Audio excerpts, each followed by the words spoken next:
ప్రేమామయుడైన యేసుక్రీస్తు నామములో మీ అందరికీ శుభాలు వందనాలు తెలియజేస్తున్నాను. ప్రియులారా, ఈరోజు దేవుని వాగ్దానము యెహోషువ గ్రంథము 23వ అధ్యాయము 11వ వచనము.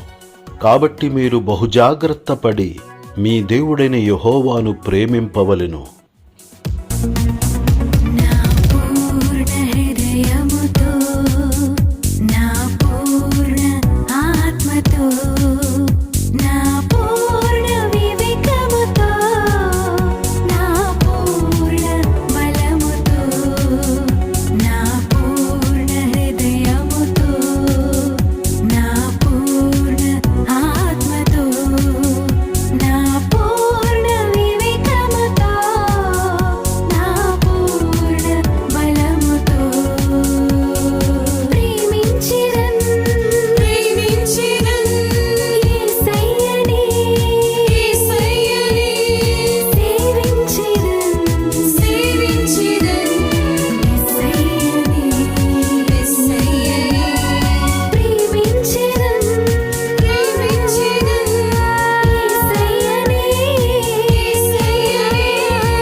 ప్రియులారా, మన దేవుడు ప్రేమస్వరూపి. ప్రేమ లేనివాడు దేవుని ఎరుగడు. మనము దేవుని ఆజ్ఞలను అనుసరించుటయే దేవుని ప్రేమించుట.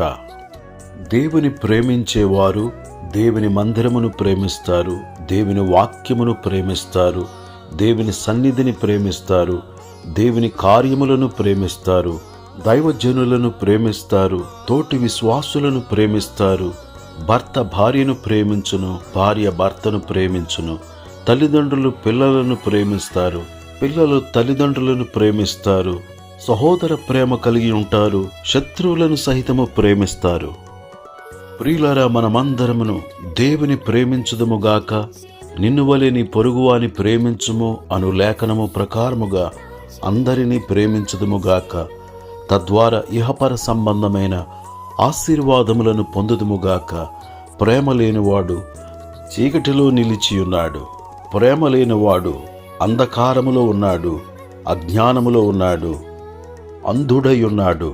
ప్రేమ కలిగిన వ్యక్తి దృష్టి కలిగిన వాడై ఉన్నాడు. ప్రేమ కలిగిన వ్యక్తి మరణములో నుండి జీవములోనికి దాటింపబడుచు ఉన్నాడు. ప్రేమ లేనివాడు మరణమందు నిలిచియున్నాడు.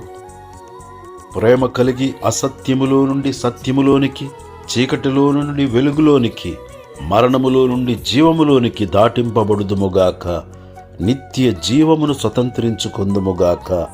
యుగయుగాలు జీవించుదుముగాక. దేవుడి మాటలు మన కొరకు దీవించునుగాక. ఆమేన్. ప్రేమగల మా తండ్రి, దయగల మా యేసు ప్రభువా, నిన్ను స్తుతిస్తున్నాము. అనుదినము నీ వాక్యాహారముతో మమ్మలను పోషించుచు, తృప్తిపరచుచు, బలపరచుచున్నందుకై స్తోత్రములు. శరీర పోషకుడా, ఆత్మీయ పోషకుడా, సంఘ పోషకుడా, నీకు స్తోత్రము చెల్లిస్తున్నాము. కంటికి కనుపాపవలే మమ్మలను కాపాడుచు, మమ్మలను ప్రేమించుచున్న దేవా నీకు స్తోత్రములు. మమ్మలను ప్రేమించి మా కొరకు ప్రాణమర్పించిన దేవా నీకు వందనాలు చెల్లిస్తున్నాము. కలువరి శిలువలో సర్వమానవాళిని ప్రేమించి ఆఖరి రక్తపొట్టు వరకు కూడా చిందించిన దేవా, ప్రతి ఒక్కరూ నీ యందు విశ్వాసముంచి రక్షణ భాగ్యమును పొందుకొని నీతిమంతులుగా మార్చబడినట్లు సహాయము చేయము. ప్రతి ఒక్కరూ నీ ప్రేమను రుచి చూచుటకు సహాయము చేయము. నిన్ను ప్రేమించే వారముగా, నీకై జీవించే వారముగా ఉండునట్లు సహాయము చేయమని క్రీస్తు యేసు పరిశుద్ధమైన నామములో ప్రార్థన చేసి అడుగుచున్నాను తండ్రి. ఆమేన్.